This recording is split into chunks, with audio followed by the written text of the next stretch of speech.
Hello. So in this video, we are going to finish up our Space Invaders game by putting in some images instead of just the rectangles and shapes that we have. So the first part of this step is really to get an image.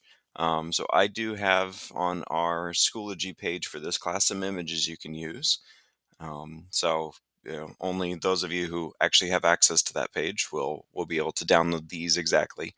But if just in some way, shape, or form you get an image, then you can load it into these games and make it work.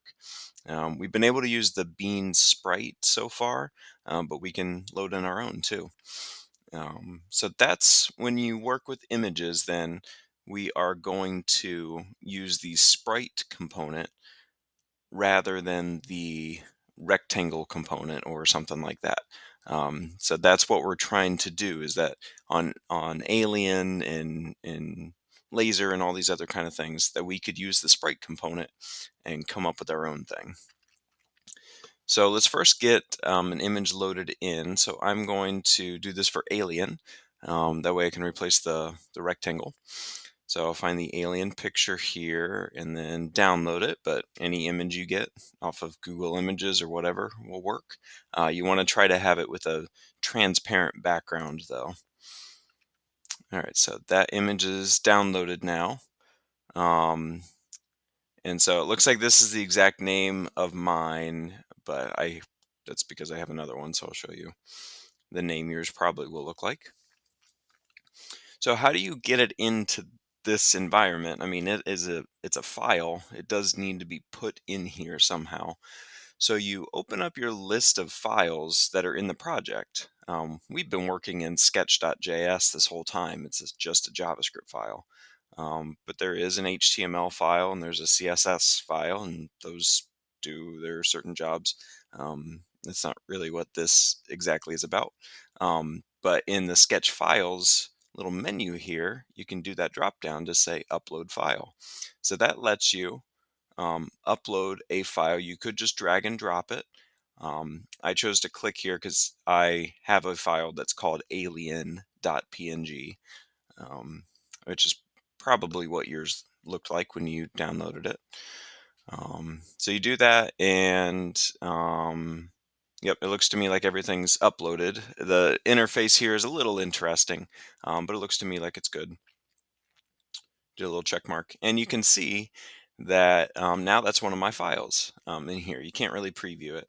Um, Now, what you want to notice right here is what exactly is the name of your file. So this one is alien.png because that's the one that I uploaded. So that's an important thing to remember. What is the name of that file? So now I can go back to sketch.js, and I can use a function that's kind of like this, but the one we want is called load sprite. So load sprite first takes in a string, and then it takes in some kind of like a source idea here. So we can give it a string for what we want it to call, and then another string for where is this image located. So I'm going to use the load sprite function here, which will handle all of the loading the image data. So the first string here, I'm going to call it alien. So now we're going to have a sprite called alien, and then comma for the next one, and then another string for where is this image stored, which is kind of like what's its name, because we'll give it a relative path file, um, which just turns out to just be the name of the file, alien.png. But this part right here, I had to make sure to copy exactly the same. The first part, I'm just making this up. That's a name that I'm giving to this sprite. But this part has to be exactly the same name as your image. Now, in another setup, this instead could be a link directly to an image that's on a website somewhere. So if you can find that image URL, then that works too. All right, but the load sprite hopefully worked. This would be worthwhile to press play here to see if things functioned. I have interesting things going on here. Apparently, you lose immediately. I haven't tested that part yet. All right. But I didn't get an error at least for loading the sprite. All right, so now that we've done the load sprite here, then there's a sprite called alien that we can use. So we think about, well, where did we make that alien? Well, that was down in spawn aliens here.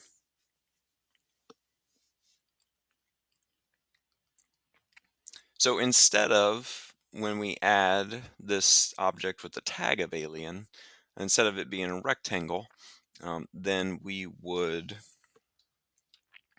use the sprite component.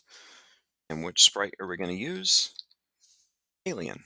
And then just having that the parentheses closed for sprite. So this now lets us use the alien sprite for our alien. All right, now for me to test this, I think I got to that part where probably the aliens invaded the Earth. I must have some kind of an error there. So I'm going to comment this out. Okay, so I am getting my alien images, but they are way too big.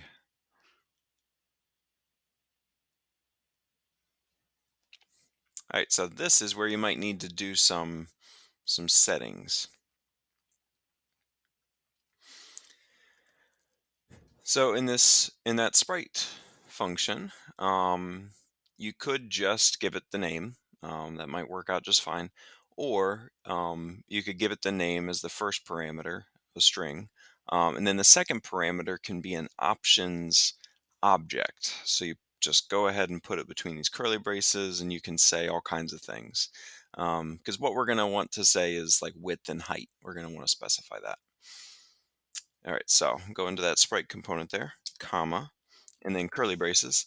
That just lets us make an object with a whole bunch of data in it. And enter just makes things look kind of nice. So I can specify width, colon, that's the two dots, 50, keep it like we had before, comma, height, colon, 50. I'm giving it this object with two properties. That way I can say what the width is and what the height is. So this should scale them down to what I want it to be. Yeah. All right. So now I have it more like what I was hoping for. And you can play with those numbers, depending on your image, but they're still bouncing the way I want them to be. So that is good. All right. So we will repeat the process for other characters.